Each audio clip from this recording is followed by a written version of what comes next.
दोस्तों, राहुल गांधी के और गांधी परिवार के करीबी राइट हैंड सैम पिट्रोडा कह रहे हैं कि अगर उनकी सरकार आई तो देश में इनहेरिटेंस टैक्स लागू करने पर विचार करेंगे। दोस्तों, इस टैक्स का यह मतलब है कि अगर आपके पिताजी, माताजी, आपके पूर्वजों ने खून पसीने की मेहनत करके आपके लिए सेविंग्स रखी, आपके लिए प्रॉपर्टी छोड़ी, आपके लिए जमीन छोड़ी, आपके लिए पैसे छोड़े, तो वो पैसे, वो जमीन, वो मकान सरकार लेगी। उस पर सरकार निर्धारित करेगी कितना टैक्स लगेगा।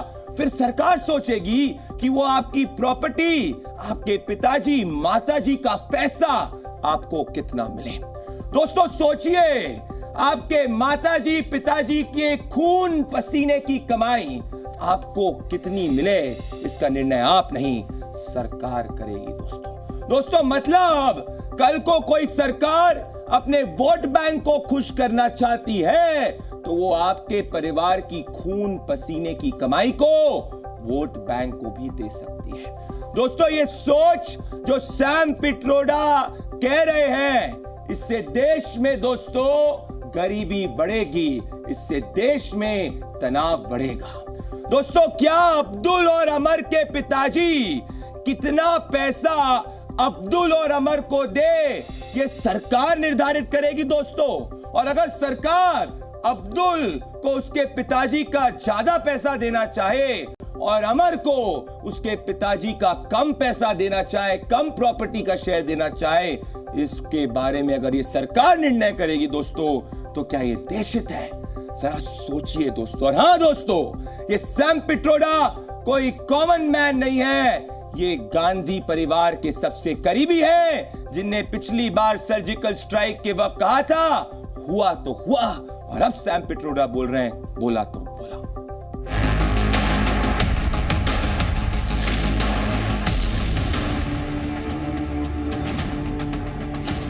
अपनी मेहनत से संपत्ति जुटाते हैं, वो आपके बच्चों को नहीं मिलेगी, बल्कि कांग्रेस सरकार का पंजा उसे भी आपसे छीन लेगा। One has $100 million worth of wealth, and when he dies, he can only transfer probably 45% to his children. 55% is grabbed by government.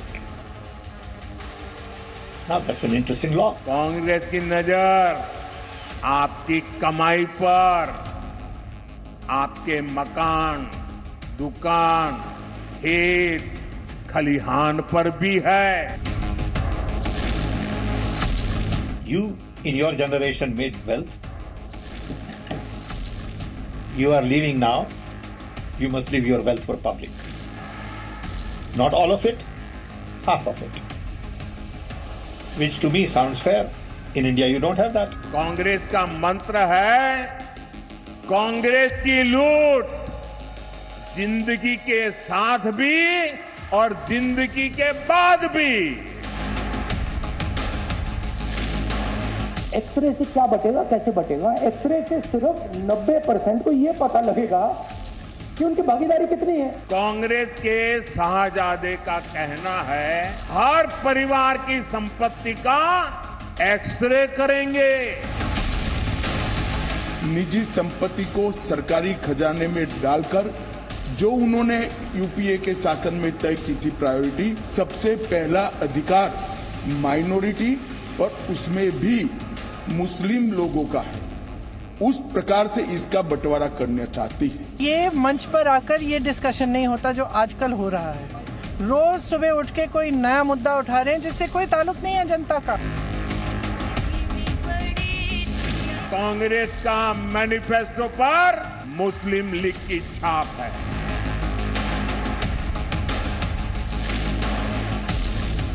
दोस्तों, मेरे साथ में ताल ठोक के की नंबर 1 बहस में नलिन कोहली जी, भारतीय जनता पार्टी के senior national spokesperson, Dilip Mandal ji senior journalist, मेरे साथ में AK वाजपेयी जी एलजेपी के senior national spokesperson, Radhika Khera ji Congress party की senior national spokesperson, doctor Aziz Khan Samajwadi party के सीनियर नेशनल स्पोक्सपर्सन और दानिश कुरैशी AIMIM के सीनियर नेशनल लीडर। मैं इस डिबेट की शुरुआत करना चाहता हूं दिलीप मंडल जी आपके साथ में और अजीज खान जी के साथ में। दिलीप मंडल जी, मैं आपसे समझना चाहता हूं, दिलीप मंडल जी ये जो बात कही जा रही है जिसपे अब सैम पिट्रोडा रिट्रैक्ट कर रहे हैं, जयराम रमेश कह रहे हैं कि वो उनका निजी व्यू है, वो इसीलिए हो रहा है क्योंकि पब्लिक के अंदर ये इसके खिलाफ भारी विरोध देखने को मिला है, मिडिल क्लास के में भारी विरोध देखने को मिला है। दिलीप मंडल जी आप कैसे देखते हैं, क्या ये सोच देशहित में है, क्या ये सोच से गरीब और गरीब नहीं होगा, क्या देश आगे जाएगा? दिलीप मंडल जी देखिए, एक बात तो बहुत स्पष्ट है कि ये कांग्रेस की फिलॉसफी में जो ये लेफ्ट मार्क्सिस्ट बल्कि माओइस्ट आइडिया जो आया है, ये कांग्रेस के DNA के खिलाफ है। कांग्रेस इस देश की वो पार्टी है जिसमें कि बिरला, हिम्मत सिंह का, शेख सरिया, बजाज, ये सारे लोग कांग्रेस में और गांधी के साथ रहे हैं। तो कांग्रेस जो कर रही है वो अपने कोर वैल्यूज के साथ यहाँ पर डेविएट कर रही है और कहीं ना कहीं कांग्रेस के अंदर लेफ्ट NGO का जो वर्चस्व आया है इस बीच में, वहाँ से आया है एक अनार्किस्ट निहिलिस्ट जो आइडिया है कि वेल्थ क्रिएशन जो है इसको रोका जाए, जो पर्सनल एक इंडिविजुअल इंटरप्राइज है, एंटरप्रेन्योरशिप है, इसको रोका जाए। जबकि सारी दुनिया, बल्कि सिविलाइजेशनल क्वेश्चन है कि क्या प्राइवेट इंटरप्राइज बंद करके विकास हो सकता है? दुनिया भर का मॉडल है कि नहीं हो सकता है। Russia failed and even Venezuela failed, all those countries they tried but they failed. So एक फेल्ड आइडिया पर इस समय काम हो रहा है और इसके बगैर ये इंडिया के कॉन्स्टिट्यूशन वगैरह में भी अगर होता, अगर इनहेरिटेंस टैक्स लगाना तो ये होता ना, नहीं है। तो कांग्रेस कहीं ना कहीं लेफ्ट के पूरे तरह से चंगुल में है और इस वजह से ये प्रॉब्लम हो रही है। दूसरी प्रॉब्लम ये है कि इसके साथ जो रीडिस्ट्रीब्यूशन का आइडिया है कि मुसलमानों का पहला हक, इन दोनों को अगर जोड़ के देखें तो बहुत ही खतरनाक सिचुएशन खड़ी हो रही है। बड़ी बात कह रहे हैं। और अजीज खान जी और नलिन कोहली जी के पास आना चाहता हूं मैं, और राधिका खेरा जी कांग्रेस से उनके पास भी आऊंगा। अजीज खान जी प्लीज समझिए क्या हो रहा है। नलिन जी और अजीज जी को मैं दिखाना चाहूंगा, पहले अजीज जी आएंगे और फिर नलिन कोहली जी के पास आ रहा हूं, सीनियर नेशनल स्पोक्सपर्सन है भारतीय जनता पार्टी के। अजीज जी, ये बात हिंदू मुसलमान की नहीं है, मैं वही डिबेट कर रहा हूं जो आइडिया गांधी परिवार के करीबी इंदिरा गांधी के साथ में रहे हुए हैं, राजीव गांधी के साथ में रहे, कांग्रेस की इकोनॉमिक पॉलिसी फॉर्म करी है। वो कह रहे हैं कि भाई मिडिल क्लास का जो पैसा है उस पर 55% तक का टैक्स लग सकता है जब वो अपने पूर्वजों से अपने बेटे बेटियों को देंगे। पहली बात तो नलिन जी से मैं पूछूंगा आप अजीज जी के बाद आने के बाद कि भाई ये लीगल है कि नहीं लीगल है। पर अजीज जी क्या कर रहे हैं आप देश के अंदर? आप देश के अंदर मेहनत को प्रमोट नहीं कर रहे, आप देश के अंदर बेकारी को प्रमोट कर रहे हैं। देखिए प्रदीप जी, मैं देख रहा हूं कि फर्स्ट पेज का इलेक्शन हुआ है और जिस तरह बीजेपी में खलबली है, बौखलाहट है, नैरेटिव सेट करने की होड़ लग गई है। हम कहेंगे होड़, मान लीजिए मोदी जी ने एक आवाज क्या उठाई, मैं देख रहा हूं सारे नेता आज पूरी तरह से टूट पड़े हैं। क्या देश की जनता क्या चाह रही है? क्या वायदा किया गया था 2014 में, उस वायदे पे बात नहीं करेंगे। 10 साल आपको इस सरकार को बनाए हुए हुआ है। 10 साल जनता ने आपको वक्त दिया, मौका दिया, 14 में दिया, 19 में दिया। आप अभी भी वही हिंदू मुसलमान सैम पैतृकता। मैं सवाल यह कहना चाह रहा हूं, यह मुल्क आजाद है, लोकतांत्रिक व्यवस्था है, हर शख्स अपनी बात को रख सकता है। लेकिन आपने जो वायदा किया था देश से, क्या हुआ? आपने कहा था डॉलर रुपए के मुकाबले कमजोर हो जाएगा। आज रुपया कमजोर हो गया, डॉलर बहुत मजबूत हो गया। इस पर जवाब नहीं देंगे आप? आपने कहा था कि साहब हम हेल्थ सेक्टर को बहुत बड़े लेवल पे प्रमोट करेंगे, और ग्लोबल हेल्थ इंडेक्स में भारत सबसे निचले पायदान पर है। ग्लोबल हंगर इंडेक्स में भारत सबसे निचले पायदान पर है। प्रेस फ्रीडम में भारत सबसे निचले पायदान पर है। विकासशील देशों की सूची से भारत गायब हो गया है। कैसे जवाब देंगे देश को? बेरोजगारी चरम पर है, महंगाई चरम पर है।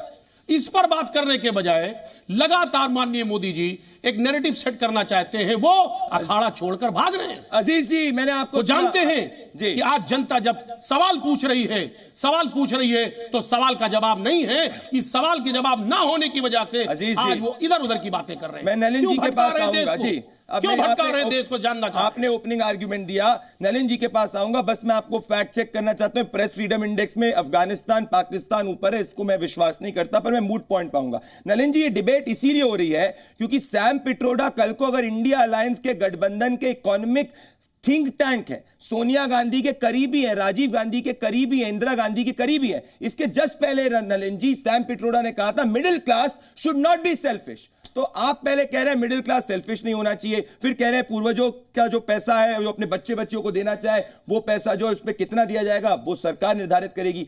क्या नलिन जी ये कम्युनिस्ट सोच जो है जिससे हर मुल्क तबाह हुआ है, क्या भारत के अंदर थोपने की कोशिश की जा रही है? वाकई जी के सवालों का जवाब नलिन जी। अहम सवाल है आपका, और मैं 3-4 चीजें रखना चाहूंगा क्योंकि कांग्रेस पार्टी के प्रवक्ता हो या अजीज साहब हो, ये इधर उधर की बातें कर रहे हैं। पहले एक एक करके चले। मोदी जी की 10 साल से सरकार है, 10 साल में भारत 10वें नंबर अर्थव्यवस्था से 5वें नंबर अर्थव्यवस्था पे आ गई है। दुनिया मान रही है कि निवेश के लिए भारत से अच्छा देश नहीं है। 26 करोड़ लोग गरीबी रेखा से उठ के आए हैं। सरकार के अलग अलग जो स्कीम्स हैं और कार्यक्रम हैं उसमें यह नहीं देखा जाता कि कौन हिंदू है, कौन मुसलमान है, कौन ईसाई या सिख या बौद्ध। ये देखा जाता है गरीब तक उनकी मूलभूत सुविधाएं अगर नहीं पहुंच रही तो पहुंचाना है। इसीलिए 50 करोड़ से अधिक लोग जो है उन्हें आयुष्मान भारत में कवर किया है। 50 करोड़ से अधिक लोग हैं, अधिकांश महिलाएं जिनके बैंक अकाउंट खुले, जो 40 साल से कांग्रेस पार्टी कह रही थी। तो गरीबी हटाओ एक नारा दादी से लेके पोते तक चला है। मोदी जी के सरकार में जो कहा है किया जा रहा है। सड़कें अगर 91,000 किलोमीटर बने थे 70 साल में, तो 50,000 किलोमीटर और बने हैं नेशनल हाईवे पिछले 10 साल में। तो हर वर्ग के लिए काम हुआ। टॉयलेट नहीं बन सकते थे क्या देश में? बने, इज्जत घर के नाम से। किसानों के लिए, युवाओं के लिए मुद्रा लोन सब दिए गए, विदाउट काम हो रहा है। लेकिन इशू क्या है? कांग्रेस पार्टी कहीं ना कहीं फंस गई। तो उन्होंने एक विचार लाए कि भाई हम संपत्ति को बांटेंगे। उन्होंने ये नहीं बताया किसकी संपत्ति, कैसे संपत्ति, तो प्रश्न उठना ही था। ये वामपंथी सोच है। वामपंथी देशों ने इस सोच को त्याग दिया है, मार्केट इकोनॉमी के साथ जुड़ गए। लेकिन कांग्रेस पार्टी ने, राहुल गांधी जी जब जब कुछ कहते हैं तो आप नोट करिए, तुरंत पूरी एक सेना खड़ी हो जाती है उनके बचाव के लिए, समझाने के लिए। नहीं, उनका ये अर्थ नहीं था, ये अर्थ था, या ऐसा नहीं होगा वैसा होगा। वही सैम पिट्रोडा जी ने किया। तो उन्होंने क्या कहा कि हम संपत्ति लेंगे और देंगे। क्यों? उन्होंने भय क्यों फैलाया? उन्होंने कहा आपके, मेरे, किसी के भी हो, हम संपत्ति का पहले जायजा लेंगे। तो इस देश में जो आदमी 30 साल 40 साल मेहनत करता है, सुबह से शाम नौकरी करता है, इंजीनियर हो, डॉक्टर हो, लॉयर हो, इंजीनियर, डॉक्टर, वकील, चार्टर्ड अकाउंटेंट, आपके जैसा मीडिया कर्मी, कोई छोटा बिजनेस हो, बड़ा बिजनेस हो, टैक्स देते हैं कमाई के बाद, संपत्ति बचाते हैं, मकान बनाते हैं, फिक्स डिपॉजिट करते हैं, सोना खरीदते हैं। उन लोगों का आप जायजा करेंगे कितना आपके पास है। ये सरकार का काम है। फिर कहोगे कि हम इसको बांटेंगे, तो भय होगा नहीं होगा। फिर सैम पिट्रोडा जी उनके बचाव में आकर क्या कहते हैं? नहीं, अमेरिका में 55% है। खुद तो देश छोड़ के चले गए, विदेश में बैठ गए। राहुल गांधी जी को हर बार विदेश ले जाते हैं, वहां पर देश के बारे में बुरा कहते हैं, अच्छा तो कभी कहते नहीं है जी। उसके बाद क्या करते हैं? वो कहते हैं 55% है, भारत में भी तो 40% इफेक्टिव रेट ऑफ टैक्स है, सरचार्जेस मिलाकर। और दूसरी बात जो मोदी जी ने आज बात उठाई, दूसरी बात कि जिंदा जब आदमी है तब उनसे लूट, और जब मर जाएंगे तो भी लूट। तो कोई व्यक्ति जिंदगी की संपत्ति अपने बच्चों के लिए रखेंगे तो उसको छीनने की बात अब हो रही है। तो कांग्रेस पार्टी को स्पष्टीकरण देना चाहिए, इधर उधर की बातें नहीं करना चाहिए। ये महत्वपूर्ण बात है। देश को विभाजित कर रहे हैं, समाज को कर रहे हैं इकोनॉमिक बेसिस पे और धार्मिक बेसिस पे। यही हमारा एक राजनीतिक वार है। राधिका केरा जी, आपने सुना नलिन कोहली जी ने क्या बोला? राधिका केरा, senior national spokesperson of the Congress party. Radhika केरा जी, एक समय था जब कांग्रेस लिबरलाइजेशन के पक्ष में हुआ करती थी, जिसकी बात दिलीप मंडल जी ने करी। राधिका केरा जी और नलिन कोहली जी को दिखाए। मैं राधिका केरा जी के पास आना चाहूंगा, उसके बाद नलिन जी का रिबटल लूंगा। और राधिका जी, आज प्लीज समझिए क्या हो रहा है। सैम पिट्रोडा जी जब बयान देते हैं उस पर जयराम रमेश जी को मीडिया के अंदर आके बोलना पड़ता है कि वो उनके निजी विचार है। क्यों? क्योंकि उनको पता है कि पब्लिक के अंदर इसका गुस्सा हुआ है, इसका एंगर हुआ है। और साथ में उस उसके बाद में जाके आप सभी को इसको डिफेंड करना पड़ रहा है। मैं आपसे एक मूट पॉइंट पूछना चाह रहा हूं, राधिका खेरा जी, जो आप थॉट प्रपोज करने की कोशिश कर रही हैं कि सरकार टैक्स लगाएगी, कोई भी प्रॉपर्टी अगर मान लीजिए मेरे पिताजी की प्रॉपर्टी है मेरे पास आती है, उस पर कितना टैक्स लगेगा ये सरकार निर्धारित करेगी, ये जो थॉट है राधिका खेरा जी, ये थॉट को एंटरटेन करना भी क्या ये भारत के देश हित में है? जब देश जो है इकोनॉमिक रूप से आगे देने की बात चल रहा है, जहां प्रॉमिस कर रहे हैं 8-10% जीडीपी, क्या इससे 10% जीडीपी हो पाएगी देश की? राधिका खेरा जी, फिर नलिन जी आएंगे। नमस्कार प्रदीप जी। नमस्कार प्रदीप जी, बिल्कुल वाजिब सवाल पूछा और आपका साधुवाद कि आप इस पे डिबेट कर रहे हैं, क्योंकि आपके चैनल के माध्यम से हम देश की जनता के सामने पूरी सच्चाई रख पाएंगे। सब दिक्कत क्या आ रही है ना कि मोदी जी एक पॉलिटिकल टूरिज्म पे चल रहे हैं, अलग अलग प्रदेशों में जा रहे हैं और वहां पे जाके अलग अलग झूठी झूठी बातें कर रहे हैं, क्योंकि काम के ऊपर बोलने के लिए उनके पास कुछ नहीं है। वो जनता के सामने 2 करोड़ रोजगार के बारे में बात नहीं कर पा रहे जो साल में देना था, ना डॉलर रुपया बराबर पेट्रोल डीजल के दाम कम होंगे और साथ ही साथ किसान की आय दुगनी करी जाएगी, किसी पर चर्चा नहीं कर पा रहे। और पहले फेज जो हुआ 102 सीटों पे, उस पे ये सामने आ गया कि किस तरीके से एक बहुत बड़ी मार भारतीय जनता पार्टी और उनकी एनडीए को पड़ी है और किस तरीके से हवाएं बदल चुकी है। तो अब वो झूठ पे आ गए हैं और मैं झूठ का सिलसिलेवार पर्दाफाश कर देती हूं। 1985 में राजीव गांधी जी ने ये पूरी स्टेट ड्यूटी अबॉलिश करने का काम किया, वो कांग्रेस की सरकार ने किया। फिर अब आपको याद होगा, आप पुराने पत्रकार हैं और आप अच्छी नॉलेज भी रखते हैं, तो इन्हीं के एमओएस फाइनेंस जयंत सिन्हा साहब, उनका एक वीडियो है बहुत सोशल मीडिया पे भी वायरल हो रहा है और वो chairman of parliamentary committee on finance भी रहे हैं। 2014 का वो वीडियो है जिसमें वो 15 मिनट मायने देता है, 15 मिनट इस बात पे बोल रहे हैं कि किस तरीके से ये इनहेरिटेंस टैक्स बहुत अच्छा रहेगा देश के लिए और उसको लागू करना चाहिए। और बात यहीं पे खत्म नहीं होती है। अगर आप जाएंगे तो 2017 की रिपोर्ट्स भी आई थी, अखबारों में छपा था कि ऐसा होने वाला है। 2018 में अरुण जेटली साहब ने स्वयं इसके फायदे बताए कि किस तरीके से इनहेरिटेंस टैक्स के फायदे हॉस्पिटल्स और यूनिवर्सिटीज में होते हैं और वो बाहर के देशों को उसका फायदा हो रहा है, तो वो यहां भी लागू होना चाहिए। तो जयंत सिन्हा साहब ने उसकी 15 मिनट वकालत करी, फिर फाइनेंस मिनिस्टर जेटली साहब उसके फायदे बता रहे थे और वो चाह रहे थे कि यहां पे लागू हो। 2019 में भी अखबारों की ये हेडलाइन है, गवर्नमेंट में री introduce inheritance tax, inheritance union budget 2019 is inheritance tax set for a comeback after 35 years. ये आपके पुराने चैनल की ही खबर है।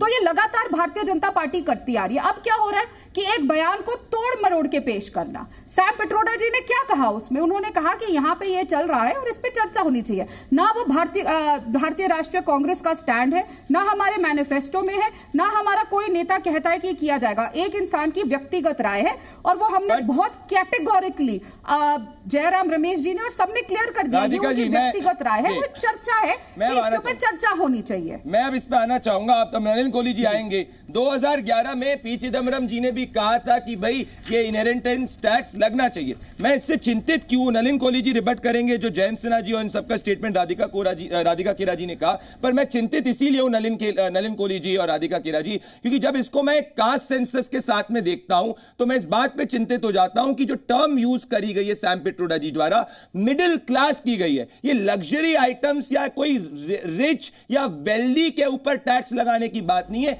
ये मिडिल क्लास की बात की गई है। और इसके पहले सैम पिट्रोडा जी ने कहा था कि middle class should not be selfish. तो क्या ये भारत के मूल के खिलाफ नहीं है नलिन कोहली जी और राधिका खेरा जी? पहले नलिन जी आएंगे कि जो व्यक्ति खून पसीने की मेहनत करे, वो जब ज्यादा कमाना चालू करे तो सरकार उससे ज्यादा टैक्स ले। अब सरकार वो कितना इनहेरिट कर रहा है उसमें भी टैक्स लगे, तो ये तो प्राइवेट प्रॉपर्टी के अंदर, प्राइवेट लाइफ के अंदर सरकार की और दखल अंदाजी हो गई। नलिन कोहली जी पहले और फिर राधिका खेरा जी। मैं आ रहा हूं बाकी आपके पास में अजीज जी और दिलीप जी के।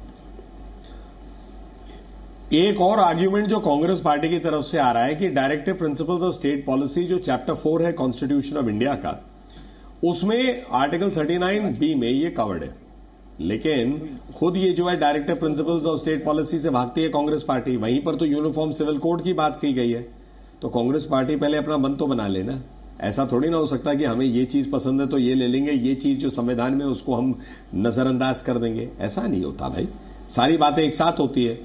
मूल बात यह है कि ये इनके फैंसी आइडियाज हैं, इन्होंने भय जो फैलाया और सही एक चिंता हो गई है देश में। उसके कई कारण हैं कि वो कह रहे हैं कि हम डिस्ट्रीब्यूशन करेंगे वेल्थ का, डिस्ट्रीब्यूशन से के साथ वो लिंक कर रहे हैं कि हम सर्वे करेंगे। 2 प्रकार के सर्वे हो गए ना, एक हो गया भाई जातिवाद के आधार पे हम सर्वे करना चाहते हैं, ये उनका स्टैंड है। दूसरी तरफ कह रहे हैं कि भाई देखना चाहेंगे लोगों की संपत्ति कितनी है। भाई आप बताइए, कल तक तो कांग्रेस पार्टी चिल्ला रही थी कि देखो सरकार जो आपके घर में घुस रही है, सरकार जो है गलत कर रही है, जांच एजेंसियां गलत कर रही है, सरकार को किसी के घर में घुसना नहीं चाहिए। आज आप कह रहे हैं कि हम अपने घोषणा पत्र में कहना चाहते हैं हम तो घर में घुसेंगे, हम आपकी संपत्ति देखेंगे और हम उस संपत्ति को लेके बांटना चाहते हैं। किस आधार पे भाई? मतलब क्यों करना चाहते हैं? यही तो वामपंथी देश करना चाहते थे। वामपंथी देश के लोगों ने वामपंथी सोच को कूड़े के डब्बे में भेज दिया, तो राहुल गांधी जी को यह कहा शौक आ गया कि मैं ले आऊंगा, और विदेश से क्यों नहीं प्रभावित होंगे? भाई सैम पिट्रोडा जी विदेश रहते हैं, उनके सलाहकार हैं, वो जाते हैं विदेश में, लंदन में जहां पर भी, कैम्ब्रिज, ऑक्सफोर्ड जाते हैं, राहुल गांधी जी का कार्यक्रम करते हैं, वहां कहते हैं भारत में लोकतंत्र जो है खतरे में है, लोकतंत्र खतरे में। तो अब इंग्लैंड और अमेरिका क्या करने वाला है? दखल अंदाजी के लिए कहते हैं। मणिशंकर अय्यर जी पाकिस्तान जाते हैं, कहते हैं कि भी इनको हटाइए, मतलब मोदी जी को हटाइए और हमको लाइए, फिर हम देखेंगे रिश्तों का क्या हो सकता है। तो ये विदेशी आइडिया, विदेशी इंटरफेरेंस के क्यों पड़े हुए हैं?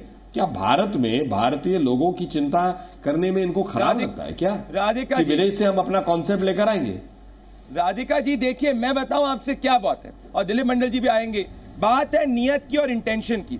मैं कह रहा हूं लेट्स इमेजिन एक फैमिली ऑफ 4 है राधिका खेरा जी, और अगर कोई व्यक्ति मान लीजिए पर मंथ जो है 1 लाख रुपए की कमाई करता है और 1 साल में 12 लाख रुपए की कमाई करता है, उसके बाद उसकी कमाई बढ़ जाती है, दिलीप मंडल जी 2 लाख रुपए पर मंथ की हो जाती है। तो सैम पिट्रोडा जी ये एडवोकेट कर रहे हैं, और ये निजी विचार इसलिए नहीं कह रहा हूं राधिका खेरा जी, क्योंकि 2019 के वक्त सर्जिकल स्ट्राइक के वक्त उनका एक बयान था, एक स्टेटमेंट था, हुआ तो हुआ, और उसके बाद आपको पता है 2019 के क्या नतीजे आए। मैं आपसे वापस से कह रहा हूं, जयराम रमेश जी को मीडिया में स्पष्टीकरण इसीलिए देना पड़ रहा है क्योंकि आपको पता चल गया है कि पब्लिक बैकलैश आपको फेस करना पड़ रहा है। तो होगा क्या? आप कास्ट सेंसस एक्सरे की बात कर रही हैं राधिका खेरा जी, फिर मिडिल क्लास को it should not be selfish, ये भी सैम पिट्रोडा जी कह रहे हैं, और अब जाके कह रहे हैं इनहेरिटेंस टैक्स की बात की जा रही है। ये सब लाया क्यों जा रहा है? क्या ये इकोनॉमिक विचार अगर लाया जा रहा है तो ये विचार दुनिया भर में, अर्जेंटीना, वेनेजुएला में फेल्ड विचार हो चुके हैं, तो इसको थॉट को एंटरटेन भी क्यों किया जा रहा है, ये मैं जानना चाह रहा हूं, जो प्रूवन फेल्ड मॉडल है। राधिका जी बिल्कुल सही सवाल है, इस विचार को एंटरटेन क्यों किया जा रहा है, इसीलिए मैंने सवाल पूछा जयंत सिन्हा साहब का ये इंटेंशन क्यों था और अरुण जेटली जी का ये इंटेंशन क्यों था, लेकिन उस पर नलिन कोहली जी ने पिछले 2.5 मिनट में कोई जवाब नहीं दिया। आपने उनसे वो सवाल पूछा भी था कि लगातार 2019 तक ये खबरें आ रही थी कि सरकार ये लागू कर रही है, और ये ऑन रिकॉर्ड रिपोर्ट्स है और इतने बड़े बड़े चैनल और अखबार के माध्यम से, और वीडियोज है बिल्कुल 15 मिनट के, पर बीजेपी के प्रवक्ता ने उस पर जवाब नहीं दिया। खैर पता नहीं उनकी मजबूरी होगी, लेकिन आपका भी ये सवाल बिल्कुल जायज है कि नियत और इंटेंशन क्या है। ठीक इसी तरह मैं आज आपके माध्यम से ये पूछना चाहती हूं कि अनंत कुमार हेगड़े, ज्योति मिर्धा जो राजस्थान से इनकी प्रत्याशी है, अरुण गोविल जो मेरठ से प्रत्याशी है, लल्लू जी जो फैजाबाद से प्रत्याशी है, जो लगातार कहते आ रहे हैं कि 400 सीट मोदी जी को जितवाइए, हमें संविधान बदलना है और हम संविधान तभी बदल सकते हैं जब 400 सीट बदली जाएंगी। और आज तक एक भी नेता ने, मोदी जी ने, किसी ने भी इन चारों का नाम लेके कुछ क्लैरिफिकेशन नहीं दिया है। क्या एक बार भी आपको कोई ऑफिशियल स्टेटमेंट आया है कि जो अनंत कुमार हेगड़े, ज्योति मिर्धा, अरुण गोविल और ये लल्लू फ्रॉम फैजाबाद ने कहा है कि वो गलत है, ये हमारा स्टैंड नहीं है? कभी नहीं आया। इसका मतलब ये उनका स्टैंड है, और इसी चीज के डर से, क्योंकि देश में आज हाहाकार मचा हुआ है, 102 सीटों में उनको पता चल गया है इंटरनल रिपोर्ट से, इसीलिए मोदी जी और शाह साहब परेशान हो गए और एक ओवरनाइट उनको रातों रात एक मीटिंग बुलानी पड़ी। उस मीटिंग में उन्होंने लोकल नेताओं को बुलाया कि आप लोग क्या कर रहे हैं, ऐसा क्यों हो रहा है कि कांग्रेस को और इंडिया अलायंस को वोट मिल रही है 102 सीटों में। तो ये घबरा गए क्योंकि संविधान जो नष्ट होने वाला है वो असली मुद्दा है, तो अब उसको डाइवर्ट करना है। और वो किस बात पे डाइवर्ट किया जा रहा है? सैम पिट्रोडा जी के बयान के ऊपर, वो जो सिर्फ चर्चा की बात है, लेकिन उनके लोग तो ऑन रिकॉर्ड वित्त मंत्री रहते हुए ये बात बोले कि ये लागू होना चाहिए। मैं आऊंगा, नलिन कोहली जी इस पे जवाब देंगे। नलिन कोहली जी आपको जवाब देना होगा, नलिन जी मैं आपके बात है, नलिन जी जस्ट 10 सेकंड में आप पे आ रहा हूं। मैं आऊंगा, दिलीप मंडल जी पूरा अभी डिबेट में, काफी समय में डिबेट को खोलने वाला हूं, बस नलिन कोहली जी से एक लूंगा। देखिए राधिका जी, नलिन जी, दिलीप जी, मैं कहना क्या चाह रहा हूं, प्लीज एक बार बात ध्यान से एक बार समझने की कोशिश करिए। अगर एक बच्चा है जो 90% लाता है, दूसरा बच्चा 40% लाता है, और कहा जाता है कि रीडिस्ट्रीब्यूशन की बात है, दोनों का एवरेज आउट करेंगे तो 90 वाले की चीज 40 वाले को दे दी जाएगी। अगली बार 90 वाला 90 के लिए मेहनत नहीं करेगा, वो 70 पे आ जाएगा, 40 वाला और 70 का एवरेज और नीचे आ जाएगा। तो अल्टीमेटली ये होगा कि दोनों के दोनों बच्चे एग्जाम में फेल हो जाएंगे, क्योंकि जो मेहनत कर रहा है उसकी चीज लेके किसी दूसरे को दी जा रही है। मेरी प्रिसाइज प्रॉब्लम ये सब थिंकिंग से नलिन कोहली जी, यही आऊंगा ना राधिका जी, यही है। जयंत सिन्हा जी के बयान पे नलिन कोहली जी कहेंगे, नलिन कोहली जी संविधान और अधिकारी जी से। पार्टी ने अपनाया। अभी ऐसा है, दो चीजें राधिका जी ने कही। एक मिनट, राधिका, अरे जेटली जी और जयंत सिन्हा जी के बयानों पे पार्टी ने कुछ किया नहीं किया ना। अब ऐसा है, उन्होंने फिर अभी 4 नाम और गिनाए कि हम संविधान बदलेंगे। पार्टी ने कोई स्टैंड कहा? उन्होंने कहा मोदी जी ने इस पे स्पष्टीकरण क्यों नहीं दी? तो 2019 में केरल के एक वरिष्ठ नेता कांग्रेस पार्टी के जो मंत्री रह चुके हैं, उन्होंने कहा राहुल गांधी जी जोकर है। आप गूगल करके चेक करिए, मैंने बयान सुना है उस पे। क्या राहुल गांधी जी या सोनिया जी ने कभी कहा कि नहीं राहुल गांधी जोकर नहीं है, तो ये इसलिए ये पार्टी का स्टैंड नहीं माना जाना चाहिए? अरे क्या बात करें, किसी की निजी स्टैंड एक अलग है। यहां पर राहुल गांधी जी ने जो भाषण दिया उसके ऊपर स्पष्टीकरण सैम पिट्रोडा दे रहे हैं। तो ये तो आपके घोषणा पत्र की बात है जिस पर राहुल जी रोज बोल रहे हैं, सैम पिट्रोडा उनके सलाहकार हैं, वो बोल रहे हैं, तो कैसे नहीं बनेगी प्रासंगिक की हम उन पर टिप्पणी करें? तो इसीलिए दो अलग चीज है। या तो सैम पिट्रोडा जी अपने मन की कोई बात कर रहे होते तो कह सकते थे भाई इनकी निजी ख्याल है, लेकिन घोषणा पत्र तो कांग्रेस पार्टी का है, उसी के स्पष्टीकरण पे सैम पिट्रोडा जी बोल रहे हैं। जी प्रदीप जी, ये तो बात फिर कांग्रेस पार्टी को ही स्पष्ट करना पड़ेगा, इधर उधर की बात कहां से हो गई है? 10 सेकंड रिबटल, मुझे दिलीप मंडल के पास आना है। राधिका जी क्विक रिबटल, क्योंकि मेरे को डिबेट खोलनी है। Radhika ji quick rebuttal. जी नलिन कोहली जी, आप एक बहुत वरिष्ठ नेता है, पुराने प्रवक्ता है, बहुत वरिष्ठ वकील भी है। तो मैं आज आपको जी न्यूज पे प्रदीप भंडारी जी के चैनल पे और सारे देश की जनता ये देख रही है, मैं आपको एक चैलेंज देती हूँ। आप हमारे मैनिफेस्टो पे दिखा दीजिए, जो आप ये बात कर रहे हैं कि हम इनहेरिटेंस टैक्स लेकर आएंगे, हमारे मैनिफेस्टो में है, ये कहाँ है? नहीं अगर आप दिखा सके तो आप ही जी चैनल पे और प्रदीप जी के शो पे कल आके ये माफी मांगेंगे। आपको 24 घंटे का समय दे दियो और प्रदीप जी कल हमें फिर बुलाइएगा और आप माफी कि ये नहीं था। और दूसरी बात ये जो आप कह रहे हैं, जो आपने एग्जांपल दिया है कि निजी बयान है, तो हम तो कह रहे हैं निजी बयान है। और तीसरी बात मैं फिर बोलूंगी, आप कह रहे हैं कि जयंत सिन्हा जी की बात पे कुछ नहीं किया। जयंत सिन्हा जी के 15 मिनट के इस इंटरव्यू के बाद उनको MOS फाइनेंस बनाया गया और parliamentary affairs Arun Jaitley ji sitting मंत्री थे। नलिन कोहली जी रिबटिंग 30 सेकंड्स, उसके बाद मुझे दिलीप मंडल जी के पास आना, डिबेट को खोलना है। मैं काफी दोनों के बीच बहुत अच्छी बात हुई। नलिन कोहली जी मतलब सॉरी, राधिका जी भी एक वरिष्ठ नेता है कांग्रेस पार्टी की, लेकिन ना मैं इसको बड़ा बचकाना वाला बात कहता हूं। मैं आपको चैलेंज कर रहा हूं, माफी करो, ये बच्चे वाली बातें एक शो पे नहीं शोभा देती।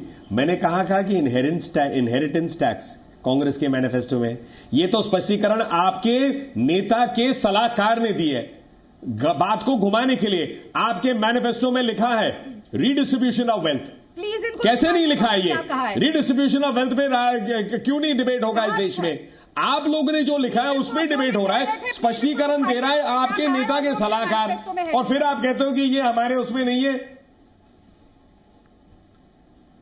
मेरा पॉइंट दिखाइए, मेरे मैनिफेस्टो में ये कहा लिखा है, मैं आपको चैलेंज दिया है, पेज नंबर बता दीजिए, लाइन नंबर बता दीजिए, मैं पूरी जनता के सामने माफी मांग दूंगी। और ये बचकाना नहीं है, ये बहुत ही दिखा दीजिए, अमित मालवीय जी की ट्वीट और सब दिखाइए भाई। कह देना ऐसा पढ़ के आते नहीं है आप लोग और फिर आप ऐसे ही चिल्लाने लग जाते हैं। अमित मालवीय जी की ट्वीट दिखा दीजिए। जवाब ये है कि ये बचकाना है। अब नाच ना जाने आंगन टेढ़ा, ये अपने नेता को बताइए राधिका जी, हमें मत सुनाइए ये सब। बचकाना है ये उसको बताइए ना जो हर बार मुंह खोलते हैं, आलू डालिए सोना निकलेगा। मतलब पूरे देश में मैंने सुना नहीं, विश्व में नहीं सुना, आलू डालिए सोना निकलेगा, ऐसा बयान सुना है? जुपिटर का एस्केप वेलोसिटी, ये आपके नेता का बयान है, मेरे नेता का नहीं है। नाच ना डाले आंगन टेढ़ा, फिर बोलोगे आलू डालो सोना लो। एस्केप वेलोसिटी और जुपिटर, मधुमक्खी का छत्ता, भारत एक मधुमक्खी का छत्ता है, कमाल है भाई। और भट्टा परसोल में लाखों हजारों हड्डियां पड़ी हुई थी, लाशें पड़ी हुई थी, एक लाश नहीं थी। आपके नेता के बयान आते हैं, आप ही के नेता स्पष्टीकरण देते हैं। अब इसमें हम क्या कर सकते हैं? हम थोड़ी ना राहुल गांधी जी का स्क्रिप्ट लिख सकते हैं उनके लिए। बताइए, इसका मतलब प्रदीप जी तय है, अनंत कुमार हेगड़े, ज्योति मिर्धा, लल्लू और अरुण गोविल ने जो कहा, इसका मतलब आज ये साबित कर दिया नलिन जी ने कि संविधान बदला जाएगा। अच्छा प्रदीप जी, मैं एक रिक्वेस्ट कर रहा हूं, प्रदीप जी मैं एक रिक्वेस्ट कर रहा हूं, एक छोटा रिक्वेस्ट कर रहा हूं।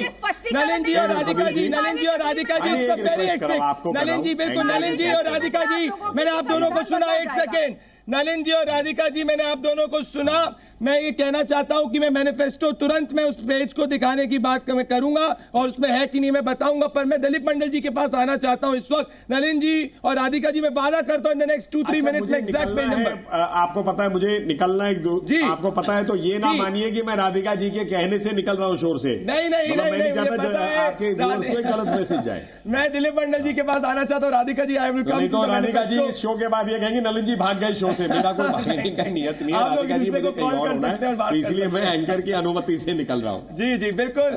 अजीज जी और दिलीप मंडल जी के पास आना चाहता हूं। दिलीप मंडल जी, देखिए मैं मूड पॉइंट पे आऊंगा। नलिन जी, it's a delight. Radhika ji, आप डिबेट पे बने रहे, मैं आप दोनों के पास आऊंगा। और मैं इस वक्त दिलीप मंडल जी के पास आना चाहता हूं। दिलीप मंडल जी, मैं आपसे पूछना चाहता हूं, let's get to the basics of क्या हुआ है। ये हुआ है, और दिलीप मंडल जी, पहला पॉइंट ये हुआ है कि सबसे पहले कांग्रेस का मैनिफेस्टो आया। कांग्रेस के मैनिफेस्टो आने के बाद में राधिका केरा जी ऐसा कह रही है कि रीडिस्ट्रीब्यूशन ऑफ वेल्थ की बात नहीं है। मेरे पास वो मैनिफेस्टो की एग्जैक्ट लाइंस आ चुकी है, मैं उसको पढ़ूंगा। उसके बाद मैनिफेस्टो के ऊपर डिबेट हुई। फिर सैम पिट्रोडा ने एक बयान दिया मीडिया को और बोला कि भाई middle class should not be selfish. उसके बाद में जाके वापस से एक इंटरव्यू दिया गया जिसमें कहा गया कि भाई इनहेरिटेंस टैक्स अमेरिका के अंदर है, इस तरीके की बातों को भी विचार किया जा सकता है। तो जब मैं इस क्रोनोलॉजी को जोड़ता हूं तो क्या मैं ये नहीं समझता कि जो वेनेजुएला, अर्जेंटीना में और लेफ्ट ऑफ सेंटर विचार जो ट्राई किए गए, उन विचारों को ट्राई करने का, एक्सपेरिमेंट करने की कोशिश इस देश के अंदर की जाएगी, जो देश लिबरलाइजेशन के एरा के अंदर मूव कर चुका है, जिस समय में कांग्रेस के व्यक्ति फाइनेंस मिनिस्टर थे। तो ये कितना बड़ा शिफ्ट में देखने को मेरे को मिल रहा है। और इससे मिडिल क्लास चिंतित नहीं होगा कि क्या सरकार ज्यादा टैक्स लगा सकती है। अगर वो ज्यादा पैसा कमाए, प्रॉफिट कमाए, अपने बच्चे के लिए एक बड़ी गाड़ी रखे, प्रॉपर्टी रखे, जेवरात छोड़े, बड़ा मकान छोड़े, तो सरकार डिसाइड करेगी अरे ज्यादा मकान छोड़ा है तो उस पर इतना टैक्स दिया जाएगा। देखिए, एक तो बहुत स्पष्ट है कि एक तो होता है कि अटरेंसेस, बोला क्या जा रहा है, लिखा क्या जा रहा है। घोषणा पत्र में बहुत सारी बातें बोली जाती है, नेता बहुत बातें बोलता है। मैं सिर्फ ये कह रहा हूँ कि कांग्रेस का जो लेफ्ट वर्ड शिफ्ट है वो सिर्फ उसके अटरेंसेस में नहीं है, उसके एक्शंस में है। मैं आपको एक उदाहरण दे रहा हूँ। 2011 में राहुल गांधी ने अपने पूरे जीवन में एक ही आंदोलन किया है, और वो आंदोलन है भट्टा परसौल का आंदोलन। भट्टा परसौल में क्या हो रहा था, दिल्ली से लेकर आगरा तक की का एक हाईवे बन रहा था जिसमें कि 200 की स्पीड से या 150 की स्पीड से गाड़ियां चल सके। टेक्निकली जो लॉ होगा वो अलग बात है। और राहुल गांधी वहां पहुंचे थे, बहन जी, जब वहां पर भट्टा परसौल से होता हुआ एक सड़क गुजर रहा था उसको रोकने के लिए। तो प्रॉब्लम सिर्फ ये नहीं है कि कांग्रेस क्या बोल रही है, कांग्रेस एक्चुअली जो कांग्रेस का लेफ्ट वर्ड शिफ्ट है ये उसके एक्शन में है। एक अमेरिका का एक शॉर्ट सेलर एक कंपनी बोलती है कि भारत में इन कंपनियों ने ये गड़बड़ कर दी, और उसको लेकर कांग्रेस कूदने लगती है और भारत का पूरा शेयर मार्केट जाता है और लोगों का वेल्थ जो है वो बर्बाद होता है। शॉर्ट सेलर के कहने पर कांग्रेस एक्ट करती है और उसको इशू बनाती है, और इसका नुकसान इस देश की इकोनॉमी को झेलना पड़ता है। इस देश में जो फॉरेन इन्वेस्टमेंट आ सकता है, FDI, वो सोच सकता है कि भारत में हो क्या रहा है। तो ये जो कांग्रेस का जो वामपंथी हो जाना है ये उसके एक्शन में, और सबसे बड़ी ट्रेजेडी ये है कि वो पार्टी कर रही है जिसने कि भारत में लिबरलाइजेशन की शुरुआत की। वो पार्टी कर रही है जिसके गांधी, बिरला और बजाज के साथ मिलकर भारत की आज़ादी की लड़ाई लड़ रहे हैं। उस पार्टी का लेफ्ट वर्ड शिफ्ट में प्रॉब्लम है। और दूसरी बात कि भारत जैसे देश में जहां पर भी वेल्थ क्रिएशन का एक लेवल पहुंचा है, यहाँ पर आदमी, भारत का जो सोसाइटी है वो अपने बच्चों के लिए काम करने वाली सोसाइटी है। वेस्टर्न सोसाइटी इंडिविजुअल की सोसाइटी है, वहाँ पर लोग मरने से पहले चैरिटीज को दे के चले जाते हैं। तो भारत में वेल्थ क्रिएशन के साथ फैमिली एक जुड़ी हुई है। फैमिली के बगैर भारत में ये प्रक्रिया नहीं चल सकती। अगर फैमिली को नहीं देना है तो आदमी उससे पहले बर्बाद करके हिमालय चला जाएगा। राधिका जी, मैंने मैनिफेस्टो मेरी टीम ने दिया, इसमें पॉइंट में एग्जैक्ट मैनिफेस्टो को कोट करना चाह रहा हूं। Congress will conduct a nationwide socio economic and caste census. तो socio economic and caste census. अब मैं इसका हिंदी का अगर मैं आपसे चीज करना चाहूंगा, मैं आपको 30 सेकंड इसके ऊपर बोलने का मौका दूंगा, फिर अजीज जी के पास आने वाला हूं मैं। कांग्रेस राष्ट्रव्यापी आर्थिक वर्ड है, आर्थिक कौमा सामाजिक कौमा जाति जनगणना करवाएगी। दिलीप जी, आर्थिक कौमा सामाजिक कौमा जातीय जनगणना करवाएगी। मतलब आर्थिक रूप से जो सर्वे है, एक्सरे किसके पास कितना है, वो होगा इसमें। इसीलिए डिबेट हो रही है। के वाजपेयी जी एलजेपी के सीनियर नेशनल स्पोक्सपर्सन भी जुड़ चुके हैं। तो राधिका जी, इसको मैं अगर इंटरप्रेट कर लूं, ये रीडिस्ट्रीब्यूशन ऑफ वेल्थ की तरफ बढ़ने की तरफ कदम है कि नहीं है, तो और क्या है? क्योंकि राहुल जी कई बार कहे किस संस्थान के अंदर कितने लोग हैं, कौन सी जाति के, किसको कितना मिला है, मोनोपोली ऑफ वेल्थ की बात नहीं है। प्रदीप जी, आप अपनी मर्जी से कोई शब्द ऐड कर ले, उसमें लिखा हुआ है इकोनॉमिक सर्वे होगा, हर चीज होगी, economic weaker section of the society, EWS, आप कैसे मापदंड निकालेंगे? आपको कैसे पता चलेगा कि भारत में 1% से कम लोग हैं जिनके पास भारत की टोटल वेल्थ के बराबर वेल्थ है? और ये हमारे मैनिफेस्टो में हमने बतौर लिखा है कि सिर्फ कुछ चुनिंदा लोगों को, और ये पूरा देश जानता है, देश नहीं विश्व जानता है, अदानी अंबानी और कुछ लोगों तक सीमित है पूरी वेल्थ, जबकि पूरे देश के पास होनी चाहिए। अगर हम इकोनॉमिक सर्वे नहीं करेंगे, हम जातिगत जनगणना नहीं करेंगे, तो देश की आर्थिक स्थिति, देश की जनता की आर्थिक स्थिति कैसे सामने आएगी? आप जनगणना नहीं करना चाहते, 10 साल से आप पॉलिसी किस बेसिस पे बना रहे हैं? और एक जिम्मेदार जर्नलिस्ट होने के नाते ट्विस्ट एंड टर्न करना आपको शोभा नहीं देता। कहीं से भी ऐसा नहीं कहता है कि इनहेरिटेंस टैक्स लागू होगा या रीडिस्ट्रीब्यूशन ऑफ वेल्थ होगी। इकोनॉमिक सर्वे जब तक नहीं होगा, कोई भी इकोनॉमिक पॉलिसी देश के लिए नहीं बनाई जा सकती। Radhika ji, I have no problem, इस देश के अंदर कई सर्वेज हुए, मैं ट्विस्टर इसलिए नहीं कर रहा हूं दिलीप जी, क्योंकि उसके बाद में रिपीटेडली सैम पिट्रोडा जी ने स्टेटमेंट दिया, उसको उदित राज जी ने बैक भी किया। के बिना कोई पॉलिसी बन सकती है? इसमें प्रॉब्लम क्या आ रही है राधिका जी कि ये जिसको आप कह रहे हैं कि वेल्थ का कंसंट्रेशन है, अंबानी या अडानी बीजेपी के शासनकाल में पैदा नहीं हुए हैं। वेल्थ का कंसंट्रेशन लगभग इसी लेवल पर या थोड़ा बहुत घटा बढ़ा होगा, मैं मान सकता हूं। अडानी उस समय भी देश का 9वां सबसे अमीर आदमी था, अंबानी उस समय देश का सबसे अमीर आदमी बन चुका था। आप लोग इस वेल्थ क्रिएशन के इस प्रोसेस को अपने प्रोसेस को डिबंक कर रही हैं। प्रॉब्लम यह है राधिका जी, मैं लेट मी टेल यू, आपकी पार्टी एक समय में लिबरलाइजेशन ग्लोबलाइजेशन को स्पीयरहेड करने की बात करती थी, विच आई ऑलवेज से दैट, आपको भी बहुत अच्छी तरीके से पता है। इस वक्त मैं ए.के. वाजपेयी जी को लाना चाहता हूं और ए.के. वाजपेयी जी और अजीज जी को लेने आऊंगा। मैंने काफी समय सबको दिया डिबेट में कि अब मेरा इशू क्या है। मेरा इशू ए.के. वाजपेयी जी ये है कि इंटेंट क्या रीडिस्ट्रीब्यूशन का है, राधिका खेरा जी कंप्लीटली खारिज कर रही है। पर जब मैं सैम पिट्रोडा जी के निजी बयानों को देखता हूं, जो ओवरसीज कांग्रेस के चीफ हैं, तो उनके निजी विचार राधिका जी जो कह रही है उससे नहीं मिलते हैं। तो कल को अगर इंडिया अलायंस की मीटिंग होती है जिसमें सैम पिट्रोडा जी इकोनॉमिक एडवाइजर बनते हैं, तो उनके क्या निजी विचारों को इकोनॉमिक पॉलिसी के अंदर लाया जाएगा, यह मेरी चिंता है। ए.के. वाजपेयी जी और फिर अजीज जी आ रहे हैं। ए.के. वाजपेयी जी, देखिए राधिका जी तो कोशिश कर रही है कांग्रेस को डिफेंड करने का, लेकिन राहुल गांधी तो नहीं कर रहे ना।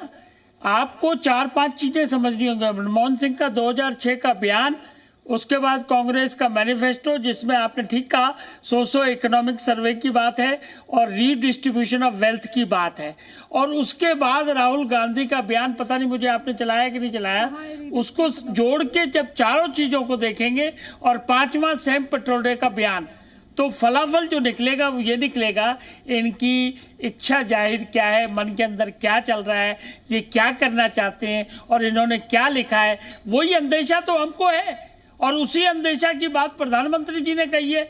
आपने जो अंग्रेजी लिखी है, आपने मैनिफेस्टो में लिखी है, उसको इंटरप्रिटेशन हम करेंगे, कैसे करेंगे ये तो हम डिसाइड करेंगे ना। हम जनता को सिर्फ आपकी नीयत बताना चाह रहे हैं, और नीयत भी क्या बताएं, आपको पुराना इतिहास जो है वो तो सबको मालूम है, तुष्टीकरण वाला, तुष्टीकरण की राजनीति करते हैं और उसी वजह से आपको नुकसान हुआ। ए.के. एंटनी साहब की रिपोर्ट पढ़ लीजिए ना 2014 की, वो तो हमारे आदमी नहीं है, सेम पिट्रोडा हमारे लोग तो नहीं है, वो तो आप ही के लोग हैं। जब आपके लोग इस तरह की बातें करेंगे तो हमारा अंदेशा क्यों नहीं जायज होगा? इस बात का जवाब दीजिए आप मुझे। मैं एक बड़ा देश की जनता। ए.के. वाजपेयी जी मैं इस पे आना चाहूंगा। राधिका जी, मैंने क्योंकि मेरे को डिबेट खोलनी है, मैं आपको इस वक्त सबसे ज्यादा टाइम डिबेट में दे रहा हूं, क्योंकि पॉइंट यही है जो सैम पिट्रोडा जी ने कहा है, जो आपके पार्टी से के एक ऑफिशियल ओवरसीज पार्टी के इंचार्ज भी हैं और पब्लिक लाइफ में कुछ निजी नहीं होता। पर मैं आपसे पूछूंगा, जब राहुल गांधी जी कहते हैं जितनी आबादी उतना हक, तो अब मैं इसको इकोनॉमिक लेवल पे अगर देखूंगा मंडल जी और सैम पिट्रोडा जी के बयान से रिलेट करूंगा, क्या इसका यह मतलब नहीं है कि जिसके पास कम इकोनॉमिक आर्थिक पैसा है और जिसके पास ज्यादा है तो कम वाले को देने के लिए ज्यादा से लेकर कम वाले को दिया जाएगा? नोबडी इज अगेंस्ट वेलफेयरिज्म, पर जब आप कहते हैं जितनी आबादी उतना हक, इसका आर्थिक रूप में मीन क्या कर रही है आप मुझे बताइए। देखिए जी, मैं पहले एक बार राधिका जी समझ लूं, फिर मैं बहुत अच्छा, छोटा जवाब दीजिएगा राधिका जी, कई लोग डिबेट में नहीं आए, प्लीज। जी जी प्रदीप जी, इसका एक सिंपल सी बात है, आप खुद सर्विस करते हैं और आप जानते हैं जब तक जनगणना नहीं होगी तब तक कोई भी पॉलिसी नहीं बनी जा सकती। और जब आबादी और उसका हक की बात होती है तो रिजर्वेशन की बात होती है, जिसके खिलाफ भारतीय जनता पार्टी है। और क्योंकि भारतीय जनता पार्टी के स्पोक्स पर्सन जा चुके हैं और उनके अलायंस के और बहुत ही वरिष्ठ वकील यहाँ पे बैठे हुए, मैं उम्मीद करूंगी कि वाजपेयी जी इस बात का जवाब देंगे कि जयंत सिन्हा हो या जो उसके बाद में MOS फाइनेंस बने जिन्होंने कहा कि ये लागू होना चाहिए इनहेरिटेंस टैक्स, और अरुण जेटली जी ने फाइनेंस मिनिस्टर होते हुए इसकी तारीफ करी कि ये लागू होना चाहिए, तो इसको हम क्या लेंगे। और रही बात दूसरी जो बार बार चर्चा में हो रही है कि क्योंकि ऐसा कहा, तो इंटरप्रिटेशन बिल्कुल साफ है, जयंत सिन्हा, अनंत कुमार हेगड़े, ज्योति मिर्धा, लालू और अरुण गोविल, कि इसका मतलब संविधान बदला जा रहा है। बिल्कुल इस तरीके से क्लियर है। अगर ये कहते हैं कि हम इनहेरिटेंस टैक्स लाएंगे तो ये बिल्कुल क्लियर है कि संविधान बदला जाएगा। तो अब आप बता दीजिए, या तो आप ये तय कर लीजिए, अगर आप संविधान नहीं बदलने वाले फिर आप इसको कैसे कह रहे हैं? AK वाजपेयी जी और अजीज जी, AK वाजपेयी जी आएंगे। AK Vajpayee ji, Radhika ji is trying very hard to defend it and I would say she's trying to do a very very good job, but मैं वापस से आऊंगा। तो क्या ये समझा जाए कि जो राधिका केरा जी कह रही हैं वो कांग्रेस पार्टी शासन में आएगी तो वो इकोनॉमिक थिंकिंग होगी, या जो सैम पिट्रोडा जी कह रहे हैं, जो राजीव गांधी को भी एडवाइस कर चुके हैं, जो इंदिरा गांधी जी के भी करीबी रह चुके हैं, जो राहुल गांधी जी के मेंटर कहे जाते हैं, वो कहेंगे, वो इंटरप्रेट होगा, वो पॉलिसी के अंदर पार्ट बनेगा। AK वाजपेयी जी और फिर अजीज जी। देखिए ऐसा राधिका जी, संविधान में तो संशोधन होते रहे हैं, 105 संशोधन हो चुके हैं शायद अभी तक। संविधान में तो बदलाव होते रहे टाइम टू टाइम, लेकिन ये बदलाव की बात नहीं की जा रही कि इनहेरिटेंस एक्ट लाके अमेरिका वाला लागू कर देंगे। ये तो किसी ने नहीं कहा, ये तो आपके लोग कह रहे हैं जो इकोनॉमिकल एडवाइजर की कमेटी में भी रहे हैं। तो आपको अपना जवाब देना है, हमारी नीयत तो बड़ी साफ है। वो तो प्रधानमंत्री जी ने कह दिया कि अगर अम्बेडकर साहब खुद भी चाहें तो अब संविधान नहीं बदला जा सकता है। देखिए रिलीजियस एक सेकेंड आपस मैं बोल लूं फिर आप बोलना। रिलीजियस नाम पे रिजर्वेशन कर्नाटक की सरकार ने दिया है 4% का, आप ही ने दिया हुआ है ना। हम लोग तो ऐसा काम नहीं करते कि रिलीजन के नाम पर रिजर्वेशन देंगे। और तुष्टीकरण का जो नीति है वो आप लोगों की है, संविधान इसकी भी इजाजत नहीं देता। संविधान माइनॉरिटी के प्रोटेक्शन की तो बात करता है, लेकिन संविधान ये नहीं कहता कि पर्टिकुलरली मुस्लिम को दिया जाएगा हक छीन के। नेशनल रिसोर्सेज पे पहला हक होना चाहिए पर्टिकुलरली मुसलमानों का, वो दिक्कत का विषय है। और उसी से अंदेशा आपको लोगों को लगता है कि आप अगर गलती से भी गई किसी तरीके से अगर सरकार खिचड़ी बना के आ गए तो कहीं ये एजेंडा लागू करोगे तो ये कहां पहुंचेगा। अजीज जी और दिलीप मंडल जी और दानिश कुरैशी जी के पास आऊंगा। राधिका जी थोड़ा सा थॉट होल्ड करिए, मैंने काफी कम से कम मल्टीपल टाइम्स आया, मैं 2-3 लोग के पास अभी तक नहीं आऊं। मैं दानिश जी, अजीज जी और दिलीप मंडल जी के पास आना चाहता हूं। पहले अजीज जी के पास आऊंगा। देखिए अजीज जी, प्रदीप जी मुझे मौका दे सर। हाँ आपको मैं मौका दे रहा हूं, आपके पास ही आ रहा हूं। अजीज जी आपके पास ही आ रहा हूं, मेरा सवाल सुनिए। अजीज जी मेरी बात को समझिए, AK वाजपेयी जी आप भी समझिएगा क्या हो रहा है। भाई देखिए, जहां पे कांग्रेस पार्टी की सरकार रही है वहां पे किस तरीके से इकोनॉमिक पॉलिसी, और इस वक्त की मैं बात कर रहा हूं दिलीप मंडल जी, डिप्लॉय करी गई है। लिबरलाइजेशन ग्लोबलाइजेशन के एरा में लिबरलाइजेशन ग्लोबलाइजेशन को सपोर्ट किया जाता था। अभी नई कांग्रेस पार्टी के अंदर अजीज जी और इंडिया अलायंस के अंदर 2 शब्द अलग से लिखे गए मैनिफेस्टो में, ए सोशो इकोनॉमिक सर्वे और उसके बाद में जितनी आबादी उतना हक और माइनॉरिटीज को उनका हक दिलाना। अब पास में कांग्रेस की गवर्नमेंट ने जब भी माइनॉरिटीज को अपने हक दिलाने की बात करी है, इसमें प्रेफरेंशियल जो सबसे ज्यादा हक मिला है वो मुस्लिम माइनॉरिटी को मिला है, जो सेकंड लार्जेस्ट मेजॉरिटी है। तो इसीलिए तुष्टीकरण के आरोप लग रहे हैं। और ये तुष्टीकरण के आरोप पे क्या जवाब देंगे अजीज जी आप? देखिए प्रदीप भाई, मुझे 1 मिनट दीजिए कम से कम। 1 मिनट पूरा दूंगा, फिर दिलीप मंडल जी और दानिश जी के पास आता हूं, फिर AK वाजपेयी और राधिका जी की साइड करूंगा। प्लीज मुझे दें। पहले मेरा मोटा मोटा सवाल है, जवाब आखिरी में जो है वो वाजपेयी जी देंगे। और आपसे भी मेरा सवाल होगा कि ये अभी EWS का स्कीम आया है, ये EWS क्या है? ये इकोनॉमिकल वीकर सेक्शन, जो इकोनॉमिक तौर पे जो वीकर हैं उनका एक सर्वे करके स्थिति का जायजा लेना कि कौन इकोनॉमिकली वीक है। यही तो EWS है। कैसे पता चलेगा? सवाल यह कैसे पता चलेगा? जब तक जनगणना नहीं होगा और इकोनॉमिकल सर्वे नहीं होगा कि कौन सी कैटेगरी, कौन से लोग किस कंडीशन में हैं, उनका इकोनॉमिक सिस्टम क्या है, बगैर सर्वे किए कैसे पता चल सकता है? पहला सवाल।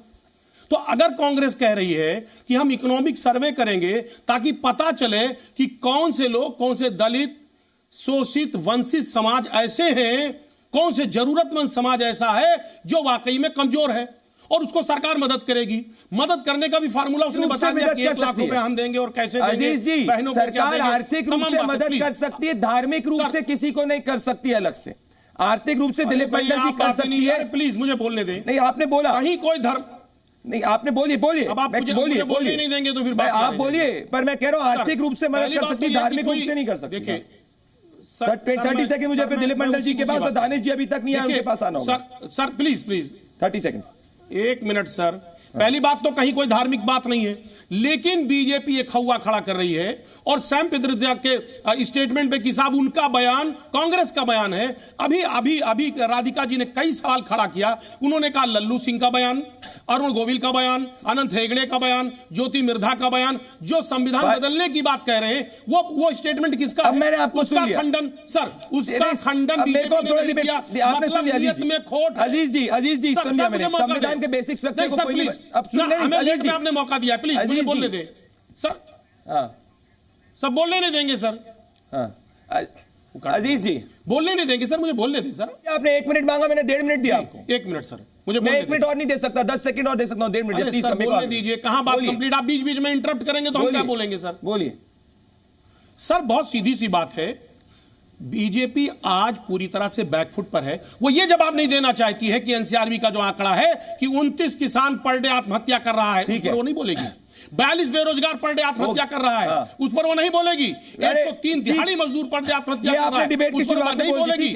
सवाल ये है कि तमाम दिक्कतें हैं, मैं कह रहा हूं दिलीप मंडल जी नहीं करना चाहती। दिलीप मंडल जी, बात दरअसल ये है कि पास में मैं रंगनाथ मिश्रा कमेटी की बात करूंगा। 1 सेकंड मैंने सुन लिया, मैंने आपको पूरा 2 मिनट दिया, अब मुझे डिबेट को खोलने दीजिए, मेरे पास समय कम है। मुझे दिलीप मंडल जी, दानिश जी और AK वाजपेयी जी और राधिका जी के पास आना, मैं क्विक चाहूंगा। दिलीप मंडल जी, मिश्रा, रंगनाथ मिश्रा रिपोर्ट आई थी, रंगनाथ मिश्रा रिपोर्ट के अंदर ये बात की गई थी कि ओबीसी रिजर्वेशन का कुछ पार्ट भी मुस्लिम्स को दिया जाएगा, SC के अंदर भी मुस्लिम्स को मानना चाहिए। उसके बाद मनमोहन सिंह जी का बयान आया था, इसमें शोषित वंचित माइनॉरिटीज पर्टिकुलरली मुस्लिम्स की बात की गई थी, जो पूरा बयान अगर मैं देखूंगा। इसीलिए सवाल ये उठ रहा है कि भाई धार्मिक एजेंडा लाने की कोशिश क्या की जा रही है, ये सवाल। और सीतारमैया जी ने भी स्टेटमेंट दिया था कर्नाटका के अंदर कि भाई मुस्लिम्स को राइट इतना नहीं मिलता है, उनको मिलना चाहिए। तभी ये सवाल उठ रहे हैं, तभी ये बयानबाजी हो रही है। दिलीप मंडल जी देखिए, प्रॉब्लम क्या है कि ये, जैसे आपको मैं एक उदाहरण दे रहा हूं, 2011 में जामिया मिलिया इस्लामिया में शेड्यूल कास्ट और शेड्यूल ट्राइब का रिजर्वेशन खत्म कर दिया गया और वहां पर 30% मुस्लिम रिजर्वेशन आ गया और उसको माइनॉरिटी इंस्टीट्यूशन बना दिया गया, जो कि 100% गवर्नमेंट फंडेड इंस्टीट्यूशन है। अभी ये प्रॉब्लम है ना कि आप रीडिस्ट्रीब्यूशन का आपका आइडिया जब कम्युनल हो जाता है तब प्रॉब्लम है। आप शेड्यूल कास्ट के अंदर में मुसलमानों को लाना चाहते हैं और इसके लिए कांग्रेसी नेता रंगनाथ मिश्रा एक कमीशन में अपनी रिपोर्ट देते हैं और उस पर आप विचार करते हैं, ये आपके टर्म ऑफ रेफरेंस में आप डालते हैं। प्रॉब्लम यहां पर है कि आप रीडिस्ट्रीब्यूशन अगर ईमानदारी से अगर आप करना चाहते हैं तो उसके लिए आपके पास 50-60 साल मौके थे, आपने ये तो किया नहीं। आप ओबीसी के अंदर से 6% काटना चाहते हैं, ये कैसे चल सकता है? मैं कह रहा हूं दिलीप मंडल जी, नहीं, कॉन्स्टिट्यूशन के किस आर्टिकल से आप शेड्यूल कास्ट के अंदर में मुसलमानों को डालना चाहते हैं? वो आ ही भी नहीं सकता है। दानिश जी बोलिए 1 मिनट।